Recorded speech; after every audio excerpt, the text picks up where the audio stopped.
Hi, welcome to High Road 2. This is Mark Stouffer, and I wanted to share this content with you because I'm navigating a lot of relationships right now where people are just starting to, compromise their integrity and their character. And that is, I was talking to a gentleman that's trying to start up a company, and he's at the end of his runway, as he describes it. And he was talking about some of the things that he thought about doing, and I said, not a good idea. So, Jordan Peterson speaks to this, and this is where we're at, is that when disruption happens, people sacrifice their integrity, their character, and, they're desperate, right? They're desperate to maintain a lifestyle that they're accustomed to. And if you think about, Bernie Madoff, the Ponzi scheme and how it, destroyed his family and his life, right? It doesn't end well. The smartest man in the room, the Enron scandal, all these things that happen in the corporate world. I experienced that a lot in the dot-com era, where there was a fake set of books and things that were, reported that were just not true. There was no foundation to this company. And, it was about the stock price going from, say 3 to 300, right? And it wasn't about the company making money. It was smoke and mirrors is what I saw. I experienced it. I was in a courtroom going in with a 50-pound weight on my chest and coming out with a 100-pound weight because I was trying to convince the judge that it was criminal that somebody would take care of me that had sold a previous dot-com company for $350 million and then couldn't pay me for the services. And I felt that it was criminal that he would knowingly take advantage of my services, knowing that he was not going to pay because they lost funding. And he said, son, stop. Welcome to the corporate world. And, that was a heavy, heavy hit. And I will tell you that, I learned in this process, going through the fire, if you will, feeling like life's unfair and, this corruption and all these things. And I had to sell basically everything and move into a trailer with 3 kids to give you some perspective. And I said, I came home from that courtroom and said, sell everything, because we have to keep our credibility. Our business credit and our personal credit is critical. And I wouldn't have the lifestyle I have, or could have pivoted into the building industry at that time and buying raw land and building a house if I hadn't done that. But there was a lot of things that I could have done. I was encouraged to say, hey, now's the time to max out your credit cards and basically just go bankrupt. And it's like you can go bankrupt on 10,000 or 500,000, but it's all relative. It's just, whatever your available credit is, you want to max them out to its fullest potential. And that was the encouragement from family that was coming to me. And I'm like, that's just not me. I don't want to go there. And I grew up in a family that dealt in that manner. That was their mentality. My grandmother, stuck her finger in your face, middle finger, and said, hey, you should always know who you're fucking with. And there was a lot of criminal activity. There was insurance scams, identity theft. There was, dealings of drugs. And there's a lot of stuff that really took place, and nobody stood up to it. And those little elephants don't get any smaller, right? I could have ended up in and out of the system because that was the environment that I grew up in.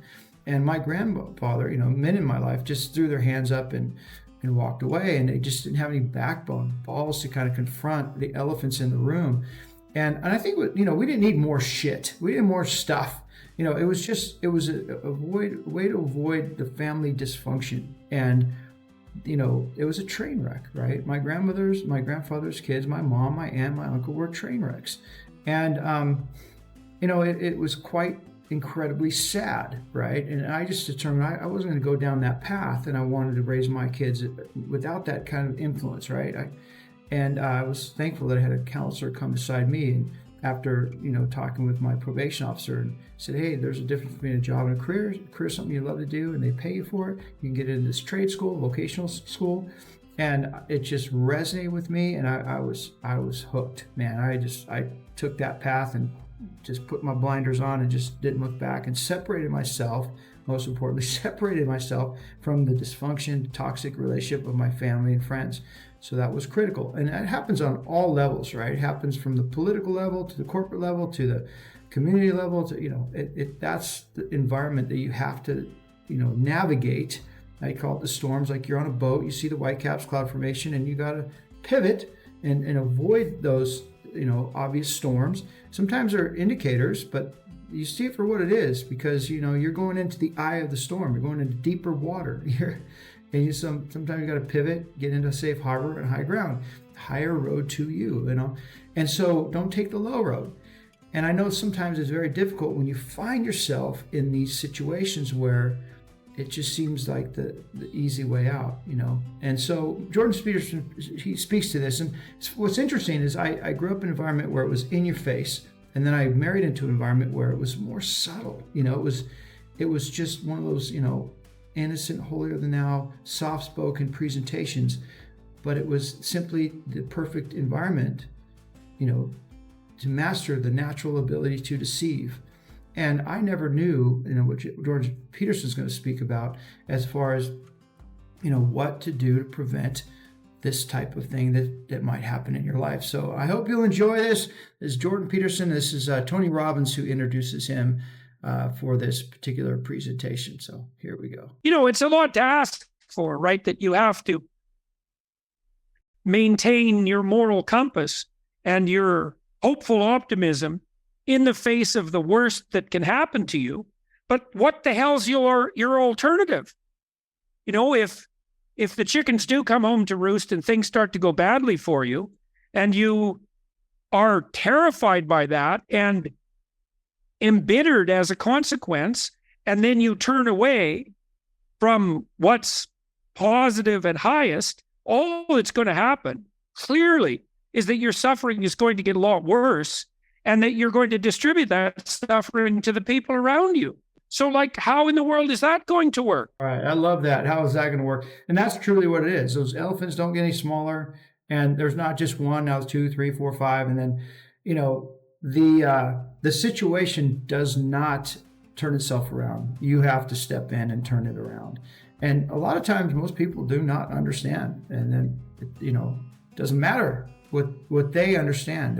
Their thought processes are not your thought processes. Their story is not your story.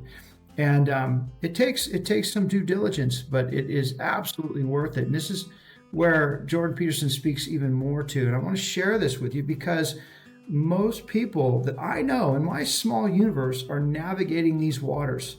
Their lives are being disrupted by AI. And they're trying to figure out how to pivot. And they're trying to figure out how to present themselves in such a way where there's massive flood of talent. Let's just say you're graduated as a computer science engineer and you write code. Well, you're obsolete in a lot of ways because AI is taking over that industry. And I ran into a bartender who says, "Man, I just finished 4 years of college. I have this massive student debt, and I can't get a job in my profession." And this is on an epidemic scale, right? And people have to navigate how they're going to sustain themselves until there's a universal income. And so with that, I think less is more. I think less is much, much, much better, and having a simple life and having that foundation to overcome and thrive.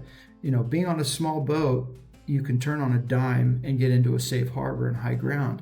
Being in a ship, a very large ship, having to navigate a lot of stuff, they're not one to pivot on a dime. And they're in deep water and they're in the eye of the storm. And when it capsizes, whose fault is it, right? You have to really consider this because you're on your own boat and you're navigating, some dark waters ahead potentially, and you have to navigate those storms accordingly. And a counselor told me, he says, "Mark, you can bitch and complain, but if you saw the white caps, you saw the cloud formation, you had an opportunity to pivot, get into a safe harbor." And for me, it was downsizing. I lost quote unquote everything in the .com, and I was in a courtroom. I went into a courtroom with a 50-pound weight on my chest, this anxiety, and I brought this weight on myself. But ultimately, I went in a courtroom saying it's criminal. This person, sold a .com company for $350 million, and then he couldn't pay me, starting a new company, knowing that he wasn't going to pay me. And basically the judge says, son, stop. Welcome to the corporate world, right? And he goes, you're probably never going to see a dime. The restructuring, if I heard that restructuring one more time. And, they got funded and they got people to invest in their stock. And it was all about the stock price. It wasn't about making money. It wasn't about there being a foundation. It was about people, closing out their retirement accounts and jumping into, this .com, double-digit return. And a lot of people got hurt real bad, buying into this. And it was all smoke and mirrors. And it's just the way the capitalistic world works, right? We have a lot of toxic industry. We have a lot of toxic industry that thrives because of the human elements, right? And it's the processed food industry, it's the pharma industry, but it supplies and it creates a lot of jobs, a lot of entry that supports a lot of families. So I was just watching something on the, DuPont, right? And the chemicals that they flooded in and the products that they, the coated of the pans and the all the stuff that we use in our human life experience. And DuPont was aware of this, but it supplied so many people with jobs that they couldn't just shut it down, right? And that was Teflon, the Teflon spray that they put on all these products. And the people that came to them, the family that was directly impacted by the chemical, that was in their water, the town, ostracized them for coming to the table with this information, right? And it's just a horrifically ugly story, because people are like, oh, well, they build out our parks and they build out our schools and they spend all this money and we get the pleasure of all the things that they do in our community. Who cares if they're poisoning the entire planet, right? But the documentary speaks the truth of kind of that, unfortunate situation where we as humans have to decide, low road or high road, and confront, these types of things that happen in our life. And with that, we're not here to serve our stuff. We're not here about our lifestyle. We don't need more crap, right? And we need to get rid of all this toxicity. And I hope AI accomplishes that. If we're going to be a universal income, we don't have to rely on toxic industry to create jobs, period. And so here's Jordan Peterson that speaks even more to, what we really have to kind of confront in our life and to live a more healthy experience and extraordinary life. So here we go. Business depends upon, and you'll be torn apart at the point where you have to make that decision. And if you can't rely on yourself at that moment to make the right decision, you could lose everything. Now, you might ask yourself, well, how do you ensure that you can rely on yourself in a situation like that? And I would say, well, if you spent 20 years practicing lying, you can be bloody well sure that when push comes to shove, you're going to make the wrong decision.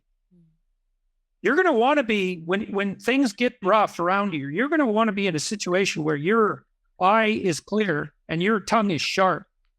And so if you've practiced diligently, one might even say religiously, to abide by the truth, then when you're cornered and the chips are down and you have to go left or right, and one of them leads up and the other leads down, you're going to pick the right route. And if you know that, like if you meditate on that, if you understand that that's coming, that can scare you badly enough so that you'll stop saying things you know to be false. I had to stop there because, when the chips aren't down, right? When life is good, right? There's a lot of dishonesty in my life that, like why, right? And I always ask the question, to what gain are we doing this, right? And more importantly, to what loss, right? Why look over your shoulder, especially in business, right? It's just, business is hard enough. Life is hard enough without having this type of element coming into your life as an influence or as an impact, because it affects generations. And that's what Jordan Peterson is going to speak to here. And this is what I have experienced firsthand. So enjoy. You'll pay the price for that. Then you added another interesting twist to that. You said that often people, these are more subtle liars. They'll sort of half tell the truth. They'll tell the truth in a way that enables them to manipulate towards an end. Yeah, well, that's a particularly pathological form of lying. That's actually using the Lord's name in vain, by the way. You know that famous commandment? Do not use the Lord's name in vain. That doesn't mean to not swear. It means do not pretend to be serving God when you're not. And that's that kind of lie that you described. Telling the truth is a very tricky issue because you have to be aiming up in all ways to ensure that what you're relating isn't manipulatively self-serving at some subtle level. And it takes a long time to orient yourself at enough levels simultaneously so that you're no longer playing those sorts of games. So, but you do that by practicing. You do that by practicing not lying. It's like, you try to make that a vow. And you can clear yourself up an awful lot. A lot of what you do with people in psychotherapy, a huge part of it, is you help them disentangle themselves from the web of lies that they found themselves trapped within. Decades of lies sometimes, or multiple lifetimes even, because you do see families from time to time that are so wrapped up in lies that it goes back 3 or 4 generations. It's just lies nonstop at every possible level. Wow. Yeah, this heavy stuff. I mean, I experienced it firsthand.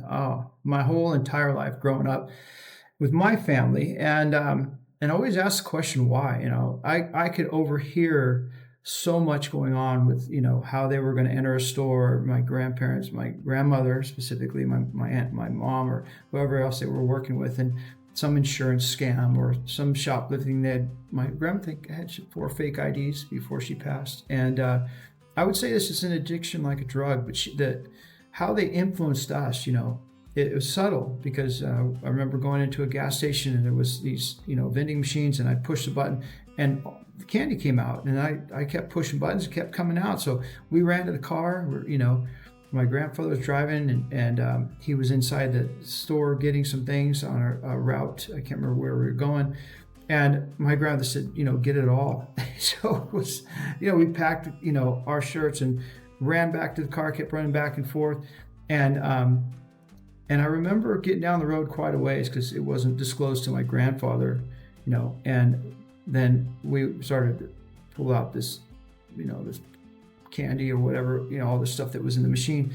And he was like, hey, what's this all about? And basically didn't have a say at that point. When you're far enough down the road, turning around and making things right with the owner of the gas station, wasn't going to happen as much as it should happen.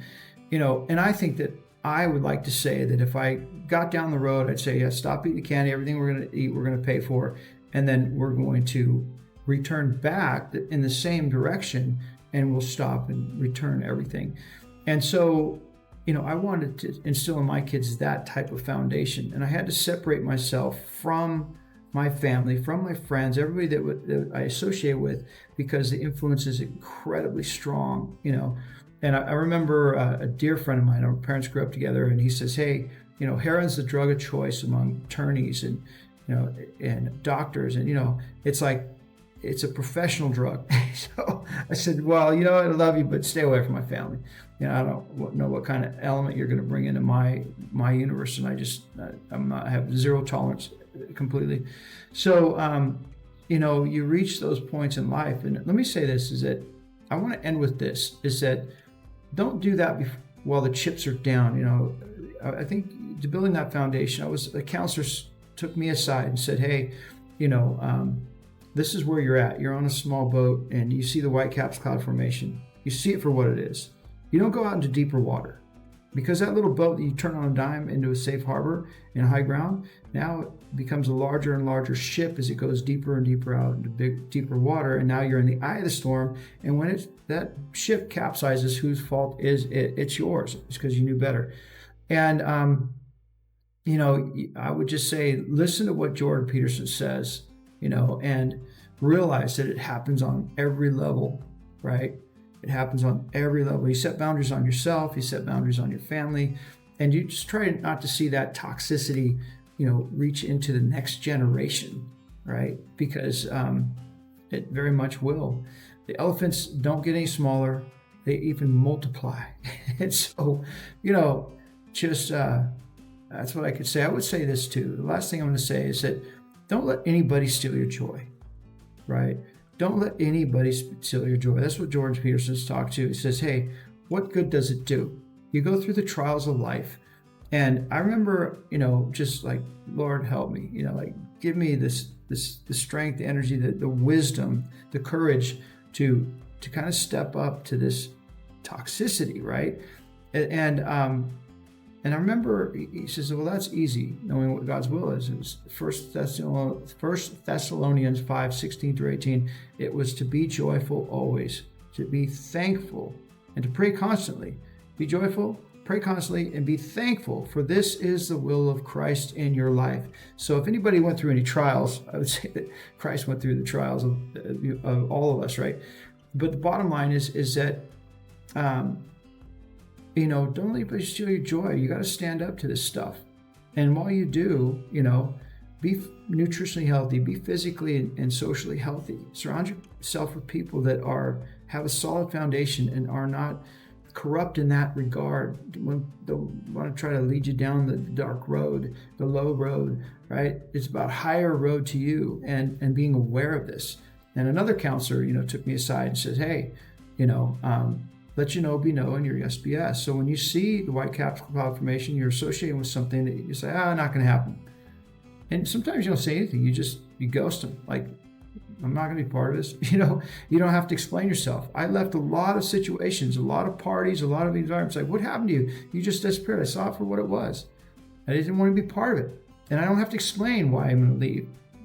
I don't have to explain where I went, what I did, And my silence, it was my strongest strength in a lot of cases, because when you share and you show your hand, like, oh, okay, then they collaborate. They'll, It's so you got to be careful. You got to be careful who you share, your information, your direction with, on how you're going to navigate things. And it's just like being at a poker table and everybody's cheaters. You got to know when to walk away. And unless you want to be a really, really good cheater, and I don't recommend that. So no matter what the winnings are. All right. Well, I hope this message finds you well and it resonates with your heart and your mind. And with that, I wish you well. Thank you for watching High Road to You content. And this is where you take action. Nothing happens without action. Please share your story on how you incorporated nutrition, physical and social activity, how you incorporated accountability in your life, how you didn't ignore, you didn't deny, you didn't blame, but you pivoted through a difficult challenge in your life. And how did you build that foundation to overcome and thrive? And I hope this content allows you to enjoy the journey of that, right? That would be the biggest blessing for me. Share your story, share your milestones, encourage and inspire others. And with that, I wish you well.